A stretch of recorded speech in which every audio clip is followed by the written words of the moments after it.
जैसा कि आपको मालूम है कि 7 अक्टूबर को जो फ़लस्तीन और इज़राइल के माबीन जो वाक़यात सामने आए, उसके बाद जिस तरीके से इज़राइली आर्मी बमबारी कर रही है और फ़लस्तीन के अंदर बिलख़ुसूस गज़ा के अंदर बेदरीग बग़ैर किसी डिस्क्रिमिनेशन बम्बारमेंट कर रही है आम आवाम पर, जिसमें बच्चे, औरतें, बूढ़े बुज़ुर्ग सबको निशाना बनाया जा रहा है। इलेक्ट्रिसिटी गज़ा की बंद है, वहाँ कोई मेडिकल एड नहीं जा रही है, वहाँ पे कोई आपको पानी की सप्लाई भी जो है वो बंद कर दी गई है। तो मुझे लगता है कि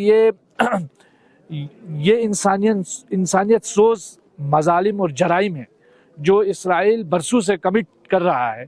लेकिन बदकिस्मती की बात है, चाहे अक़वाम आलम है, चाहे ह्यूमन राइट्स ऑर्गेनाइजेशन है, सभी जो है वो इस बात का तमाशा देख रही हैं और इसराइल के ख़िलाफ़ किसी किस्म की कोई कार्रवाई नहीं होती है। बरअक्स इसके आप देखें 2008 में गज़ा में बमबारी की इसराइल ने, 2006 में लबनान के अंदर बमबारी की, जिस टाइम इसी तरीके से सैकड़ों बच्चों को मार दिया गया। आज की डेट में जो गज़ा पट्टी के अंदर है 1500 से भी ज़्यादा जो है तजावुज़ कर रहा है डेथ टोल। तो कहाँ है इंसानी हुकूक़ के इदारे, कहाँ है ह्यूमन राइट्स, कहाँ है OIC, कहाँ है अरब लीग? तो इसीलिए प्रोटेस्ट किया गया कि वो जो मज़लूम अवाम है फ़लस्तीन के, उनके साथ इज़हार हमदर्दी की जाए। बदकिस्मती की बात यह है कि इस वक्त बहुत सारे ममालिक बिल्कुल आंख बंद करके इसराइल के सपोर्ट में खड़े हुए हैं और इसराइली मज़ालिम के को जो है वो किसी भी तरीके से जो है उसकी मजम्मत करते हुए नज़र नहीं आ रहे हैं। तो ये बड़ा अलार्मिंग सिचुएशन है। आज इंडिया का स्टैंड भी आया है, जो इससे पहले फ़लस्तीन को इंडिया का जो स्टैंड रहता है उसी पे स्टेटस की है, इसको आप कैसे देखते हैं? देखिए, इंडिया ने बहुत अच्छा स्टैंड, जो पहले हमारा एक हिस्टोरिक स्टैंड रहा है फ़लस्तीन की हिमायत में। चाहे आप आन जहानी महात्मा गांधी की बात करें, जिसमें आप कहा करते थे, आपका मशहूर ये कौल भी है कि फ़लस्तीन फ़लस्तीनियों का है, जिस तरह फ्रांस फ्रांसीसियों का है और इंग्लैंड अंग्रेज़ों का है। तो ये बहुत अच्छा एक नज़रिया जो है महात्मा गांधी जी का, फिर उसके बाद पंडित जवाहरलाल नेहरू, फिर उसके बाद आप देखें कि अटल बिहारी वाजपेयी जी। तो हमेशा जितने भी हमारे पास्ट में हमारे लीडर्स रहे हैं, उन सब का स्टैंड फ़लस्तीन की हिमायत में रहा है। इवन आप देखें कि जो हमारे प्राइम मिनिस्टर मोदी हैं, उन्होंने भी पिछली बार जो फ़लस्तीनी वज़ीर आज़म को जो लेटर लिखा, उसमें भी फ़लस्तीनी स्टेट की हिमायत की है। और आज जो अक़वाम मुत्तहिदा के अंदर जो हिंदुस्तान का स्टैंड आया है, जिसमें उन्होंने अपने उसी हिस्टोरिक जो स्टैंड है उसको वो एक बार फिर दोहराया है।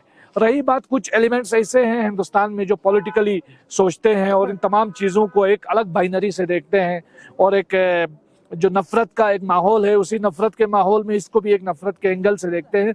तो उनके लिए ये एक इशू है, नया इशू है, एक नया खुराक है, क्योंकि वो ख़ुद एक फ्रस्ट्रेशन से गुजर रहे हैं। लेकिन ओवरऑल जो इंसानियत से दोस्ती रखते हैं, जो इंसानी हमदर्दी रखते हैं, जो भाईचारे पे यकीन रखते हैं, तो वो लोग सब के सब जो है मज़ालिम के ख़िलाफ़, एट्रोसिटीज़ के ख़िलाफ़, ये इज़राइल के स्टेट टेररिज्म के ख़िलाफ़ खड़े हैं।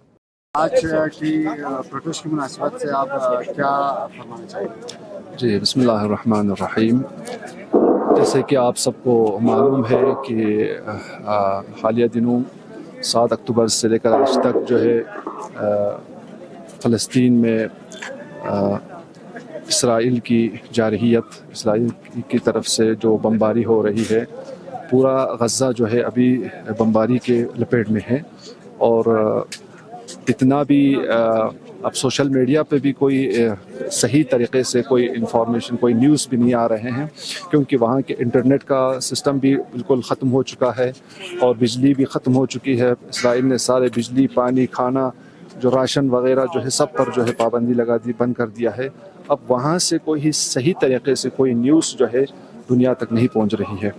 जो चीज़ अभी तक हम तक पहुँचे हैं, जो दुनिया तक पहुँच रहे हैं, वहाँ के अल हारिस न्यूज़पेपर की तरफ से जो न्यूज़ अभी आ रहे हैं, जो पूरी दुनिया में फैल रहे हैं, अभी तक 1500 से ज़ायद जो है वहाँ के मज़लूम अवाम की कत्ल होने की ख़बर है। लेकिन خبر اس سے بھی زیادہ ہو سکتا ہے، کیونکہ جس طرح سے بمباری ہو رہی ہے وہ بہت ہی وحشیانہ طریقے سے وہاں پر مظلوم عوام کے اوپر جو ہے اس طرح جارحیت ہو رہی ہے۔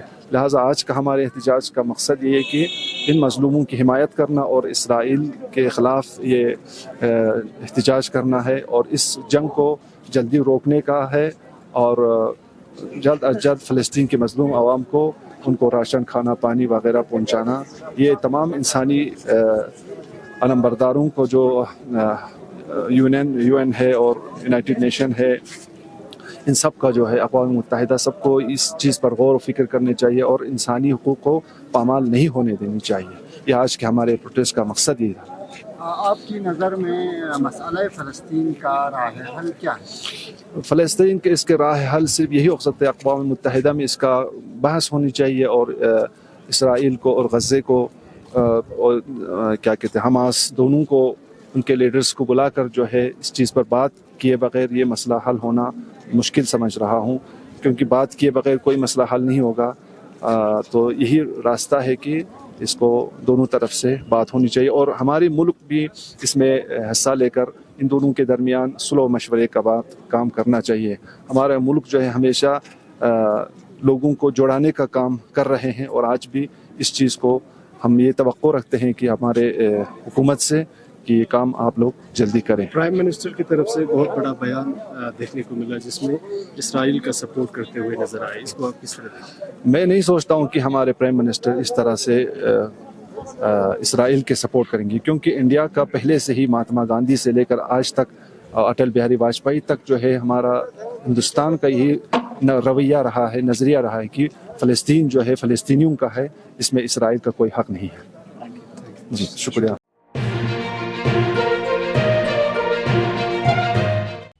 مقامی، قومی اور بین الاقوامی خبروں سے باخبر رہنے کے لیے چینل کو لائک، شیئر اور سبسکرائب کریں، ساتھ ہی بیل آئیکن دبانا نہ بھولیں۔